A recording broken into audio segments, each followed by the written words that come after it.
Back. This is On the Spectrum with Matt Asner, and I'm bringing in our first guest, my good friend John Asher.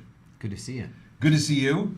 John has a new film coming out called Poe, and I was lucky enough to be one of the first people to see Poe, I think. Yeah, you were. California. You were. And was mightily impressed. And I think I told you at the screening that I was at. Yeah. Now, I had not seen the film when I made my opening statement. Right. I just kind of knew what it was about, and I kind of, and I'm sitting there during this first screening, looking at this film, knowing that I just introduced a film that I hadn't seen, and I was watching this incredible film about a father and a son, and I thought to myself and I think I said something in my opening remarks that. And I kind of knew what the film was about, but I said something in my opening remarks about looking deeper into things and not always thinking things are what they seem. Right. And that's very much a theme that kind of goes through the whole film. And what impressed me most about this film, we're going to talk about the film, we're going to talk about why you did it. Sure. What impressed me most about the film is that it's a film about a father who has a son with autism, and it's about their life together. The mother has passed away, unfortunately, and he's a single dad raising his son, and the son is, for the most part, limited verbal, non-verbal, limited verbal. Yeah, he's limited. Limited verbal. Yeah. So why don't you tell us, you're an autism dad. I am. So tell us, I'm assuming that that's the reason you wanted to make this film, but kind of tell us why you decided to make Poe. Well, it was kind of twofold. I was going through a divorce and having a 3-year-old with autism. It's a lot going on at once.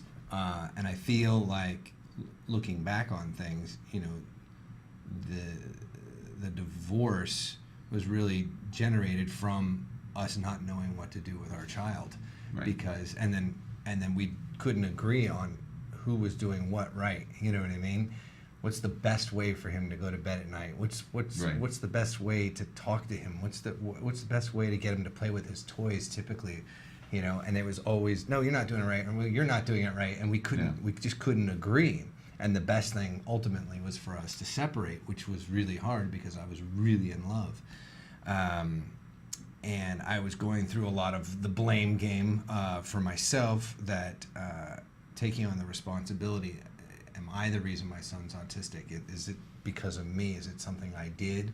Is it genetic? I'm trying to think. I'm trying to figure it out. And that's something that I think everyone goes through that. Everyone goes through that list of things, and right? I mean, that's... I can only speak from my own experience, but I can tell you that I had instant accountability, mm-hmm. and I remember before Evan was born, I used to manage bands, and I was sleeping in a boathouse up in San Francisco with this rock and roll band, and I was laying on the floor, and I just hung up the phone with my wife, and she was about 8 months pregnant, and I kept thinking, I can't wait to hold him, and I can't wait till he's playing baseball and he's doing mm-hmm.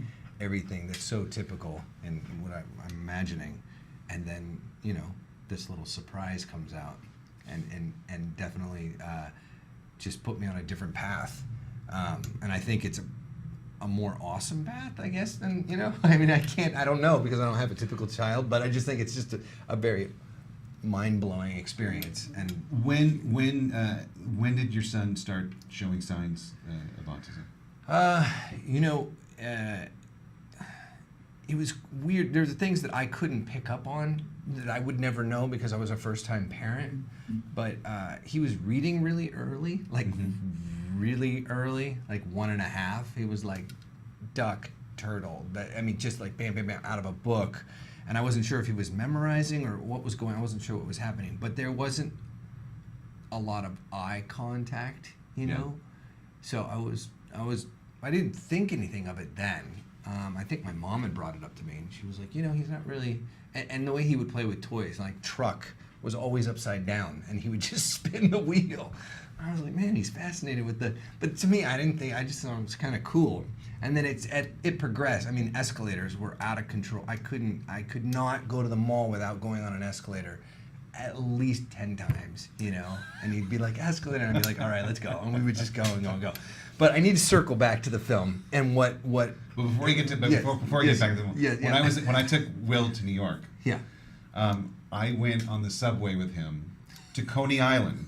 Right. Okay, and Coney Island was closed because of the hurricane when I was there. Right. I went on the subway with him to Coney Island 9 times, and you know what that's like, right? Yes, that's an hour, you know. Yeah. And it was crazy, but I understand completely about escalators. I get it. I get it. As a dad, I get it. So I'm sorry. Let's go back to the film, which is it takes us back to I'm moved out, and I've got a roommate now. I'm 30 some odd years old, and I have a roommate again. Like, I was like, what's happening? And he was a producer. His name's Darby Parker, and he had this script called Poe, and he brought it in to me, and he said, you should take a look at this. And of course, I couldn't set it down, and I came out of the room, and I was crying, and I couldn't stop crying because I was like, oh, somebody else is going through what I'm going through. Like, even the writer, and Colin Goldman, who wrote it, he has a son on the spectrum, and it's based on a true story of Steve Roberts, and he and his son, where his wife did pass away, and he is now single father raising his child. There's stuff left to the imagination with Poe's imagination in particular. Right. In the original draft, Poe used to talk to an elephant in his imagination, and the elephant would talk to him. And we just didn't have the money to get a talking elephant. They're very expensive. Well, you know what? Honestly, Inside Out took care of that, so I think you're okay. Right. Yes, But, exactly. yeah. Yeah, exactly. So I kind of in my imagination, and I'm not sure, but I feel like sometimes my own son looks at me, and he's like, everything's fine. Like, everything's like, I don't know what you're so stressed. What are you so stressed about? You know. And it's really, I feel like at some point it's us. We're the ones that's trying to, fit a round peg into a square hole, whatever it is. That it's us trying to make them conform to society rather than us conform to them, which is probably pretty amazing, I think, on their side. We're all neurotic creatures, and, Yes. and we all want what's best for our families. Yeah, And when we see something, when we see a roadblock in the path of our children, that becomes pretty horrifying to us, I think. And I think we have to do whatever we can to get and so in the movie Poe, you see this father. He's doing everything he can. He's really kind of struggling to get through his business life. Because when you're a single parent, I think, and having a job becomes more and more difficult, especially when you have a limited verbal child at home who has therapies, And his constantly. wife was probably holding down the fort in that aspect. Right. She was at home, The anchor. and she was the one taking him to the ABA therapy and to school, and really being hands-on mom. And then she passed away, and now all of the responsibility is turned on to him. I'm really lucky. I mean, Evan's mom is amazing, and he has a really awesome life in Chicago with a bunch of friends. But for me, the reason the script was important for me is that the fact that the mom did pass away, that kind of loss of a loved one, whether it be physical or in a separation, was something that clicked with me. And then just the wanting to connect with my son so badly. One of the things in the movie is, it took me a long time to teach Evan, and this is something that I definitely wanted to teach him, was to give a hug. Like, he just couldn't. He would turn his head to the side, or I was like, that's not a hug is such a magical, it's just that feeling. And now he's 14, and he hugs me like crazy. And he also says, Dad, you promise you'll cuddle with me forever. And I was like, dude, I'll cuddle with you until you're 50. I don't care. I want. I agree. So. There's something special about that. I think I've been very lucky to have all of our children who are on the spectrum. We have 3 in the house. Wow. They're all affectionate. They all hug. They all kiss. Well, Will doesn't kiss, but he hugs. And there's holding hands. I don't think I would have held my dad's hand when I was 13 or 14, but the fact that Will still does that, I think, is a beautiful thing. It's awesome. Yeah. Yeah. Yeah. So I think right after the film, right after when I saw the film, I went up to you and I said, look, I just want to tell you, I think this film made me feel things that I haven't felt since I saw the first film about autism that affected me like this, and that was Temple Grandin.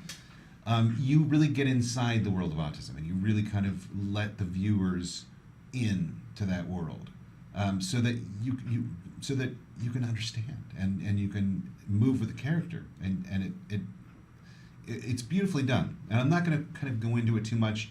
We have a trailer we're going to see in a couple of minutes. Awesome. But I really love the way you did that. Thank you.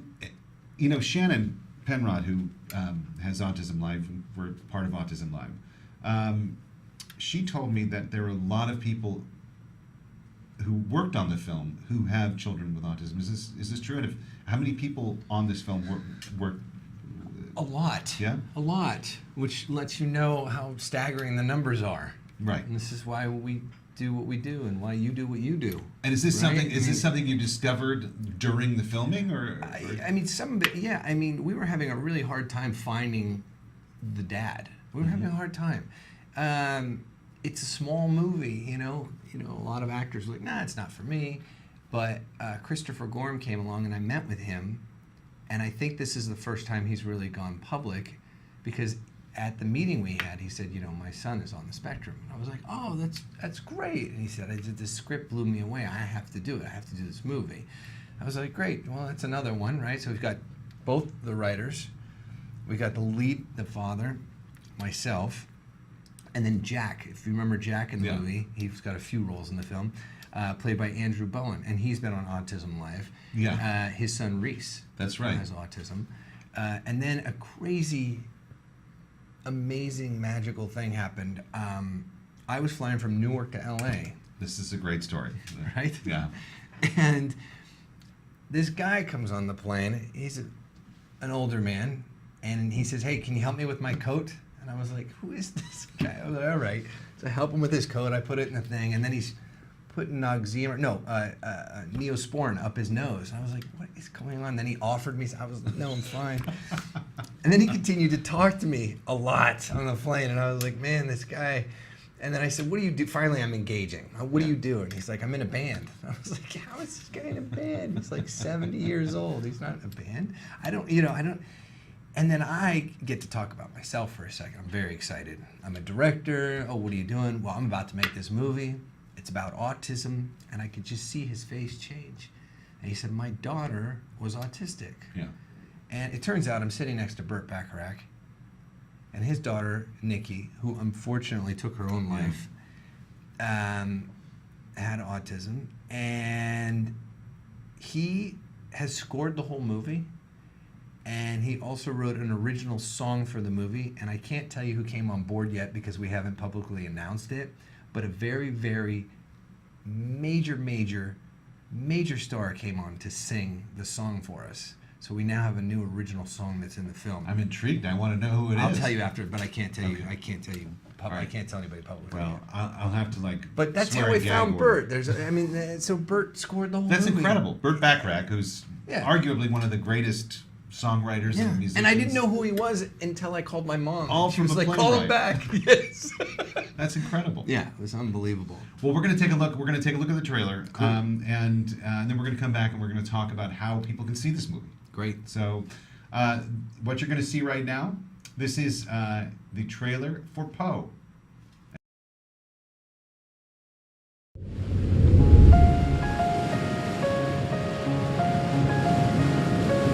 Oh, dinner time. Oh, dinner time. There you go. Mac and cheese, please. Oh, we don't have mac and cheese today, buddy. This is peanut butter and jelly. Calcium's good for your bones. Patrick's a nice name for a boy, but I think I'll call you Poe. May I sit here? I'm Amelia, by the way. I do believe we are going to get along famously. Poe, can you tell us what the capital city of Mississippi is? Hey, spaceman, the teacher asked you a question. We've all become quite concerned about Poe's declining situation. What's wrong with you, freak? He has autism. He has been reading since he was 3 years old. He seems to understand math concepts that I struggled with in graduate school. I pay for the therapy services. I'm the one driving him around the neighborhood every night until he falls asleep. And you know what? My son won't give me a hug, but that doesn't mean I love him any less.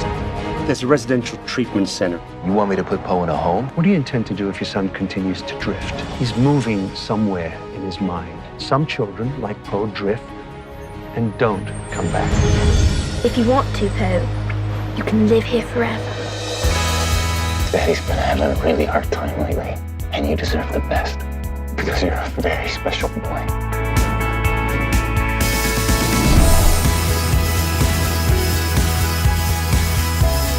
Places your mind will take you, I can't even begin to imagine.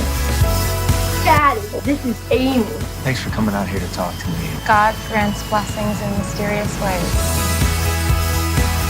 Do you ever wonder why Poe drifts? Yeah, I do. I wonder why he drifts. I wonder why he flaps his arms. I wonder if he'll ever get a girlfriend. I'm worried about my dad. He seems sad all the time. I just need you to tell me it's okay. Don't be afraid, Daddy. Don't be afraid of what now? Don't be afraid of me.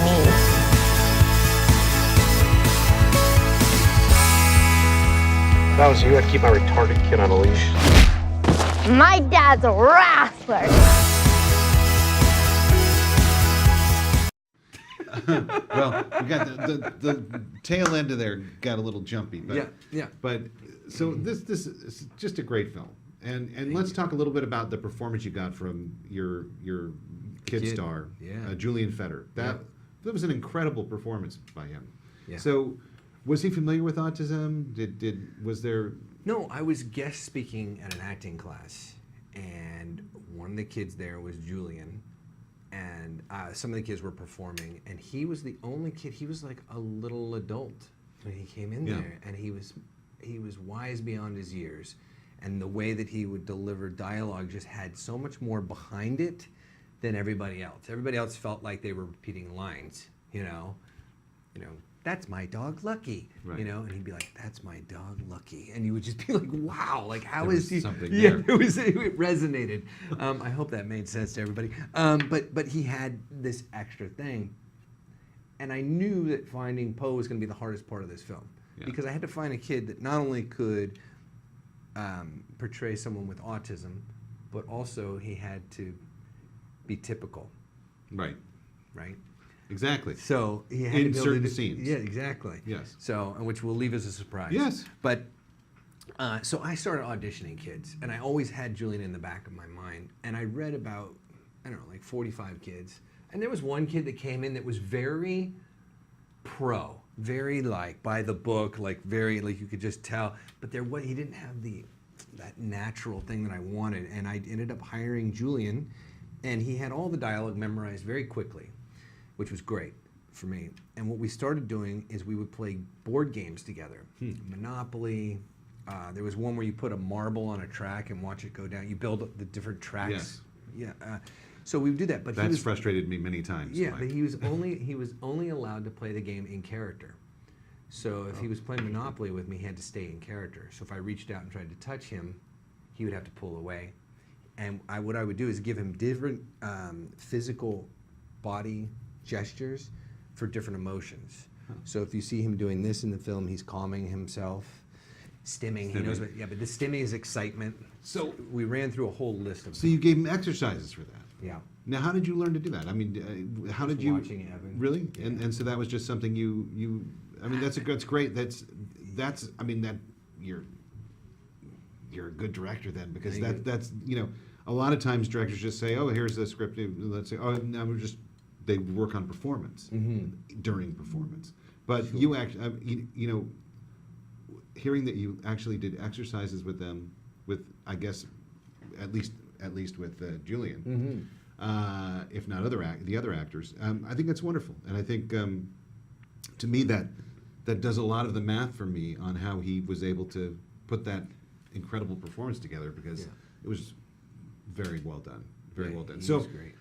if I'm sitting at home watching this and I'm seeing this this interesting film come up on my screen, on my computer screen, how in the world are these people going to get to see this? So what's going on? So we are doing what a lot of independent films do is we're doing the film festival circuit. We've actually won a lot of awards, which is really cool. Julian's won a couple of Best Actor awards already, which is great. I love that he's beating out the adults. It's really cool. That always makes me happy. It's a tricky road for an independent film. We're not blowing anything up. No one's wearing a cape. But there is a hero in our film. Interesting, right? And a couple of twists. A lot of twists. Yeah. A lot of twists. Yeah. And a surprise kind of ending, I think, too. I don't think people see that coming. It's great. No, it was great. I agree with you. I agree with everything you're saying. Thank you. I'm not going to say too much about it because it would ruin the ending. For people, but it's just a great movie, great ending, and lots of irony. It's really a wonderful piece of work, and you should be very proud of it. Thank you.